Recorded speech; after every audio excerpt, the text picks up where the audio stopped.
All right, this assignment is about clay as a sculptural medium.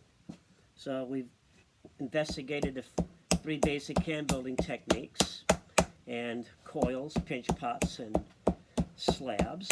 Now you can use any technique you want to make a pair of shoes, and they should be full-size shoes. In other words, why shoes? Well, I think shoes are kind of an emblem.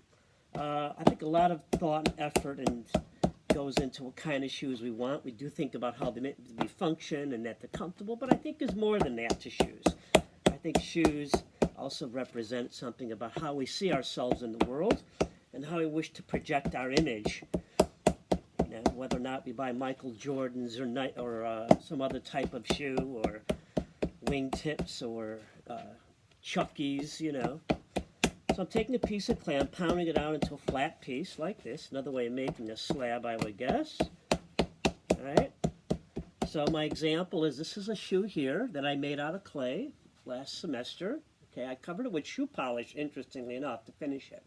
So I bring that up because I'm going to leave it up to you how you want to finish your pieces. I'd like to see glaze would be the traditional way, but I'm open to other ways of finishing things off. You can paint them, use different kinds of waxes or shoe polish, or perhaps there's other methods. I use oil paint a lot on my pieces. So I'm pounding this out into a nice slab big enough to fit my model. This is my model. I want to see how that's going to sit in here. There we go, just a little bit more.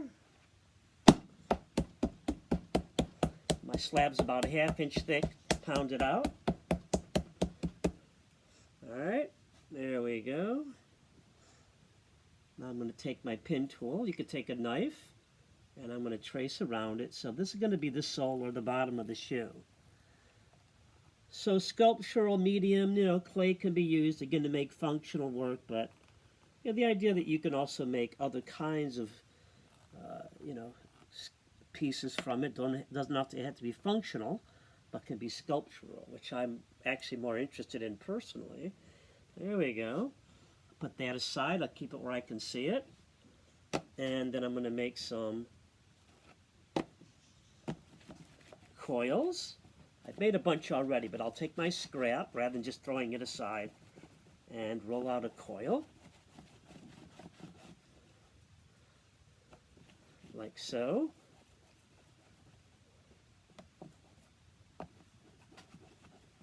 And then I'm going to take my serrated rib, or I could use a fork or a serrated rib. Again, serrated rib with little teeth on it. A fork works well too. I'm partial to the serrated rib. And as I've mentioned before, you can check these out at the tool crib at Columbia, or you can purchase them. They're not that expensive, a couple dollars. Again, dipping this in water. The water with the serrated rib creates a nice sticky, slick surface. So I get my pieces of clay to stick together. Alright, there we go. Pinch it around and around here. And my coil is just big enough to get all the way around. Great, so there you go. I'm just going to repeat this process. Score and slip. Grab another coil. Score and slip that. I have one of my dogs watching me right now. He's down in there watching what I'm doing, waiting for me to give him a treat. Alright, there we go.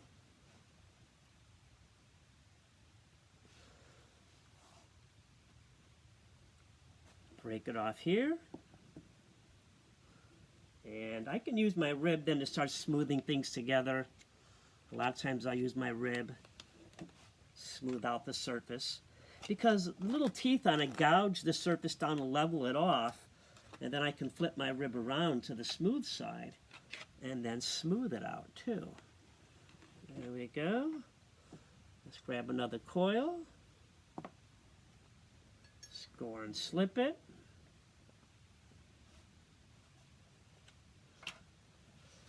Now if your clay is nice and wet, you can do what's called luting. That's L-U-T-I-N-G, which is basically just taking pieces of clay and pinching them together into a shape. into a form. Just another way of working with clay.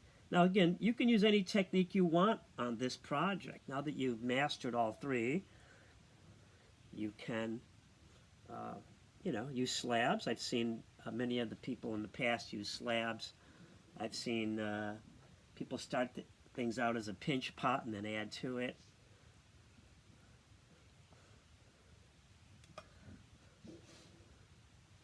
And this will be on our assignment. The particulars will be on our assignment page. Now at this point, I'm going to start closing off the toe of the shoe. So sometimes the clay may be a little wet, and that being the case, it may actually kind of collapse inward a little bit. You can either let things dry, or I like to stuff things with paper towel myself. Help it keep its shape. Now theoretically, the paper towel will burn out, right? You put it in a kiln, it'll burn out, turn to ash. Not a big deal, actually. But at Columbia, they don't want us to fire pieces with paper in them, so, not that they would even know. But I always encourage people to take the paper out. I always think that's at least addressing their concerns. See, the burning things in the kiln is actually not good for the kiln itself. It shortens the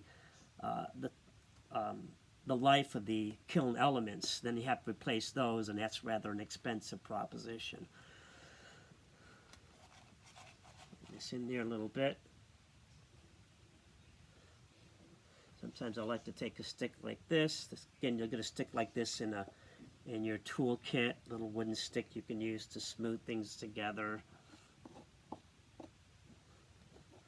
Or again, I like to use my rib a lot. Alright, so what I'm going to do is end this segment of our video in about 30 seconds so it doesn't get too long.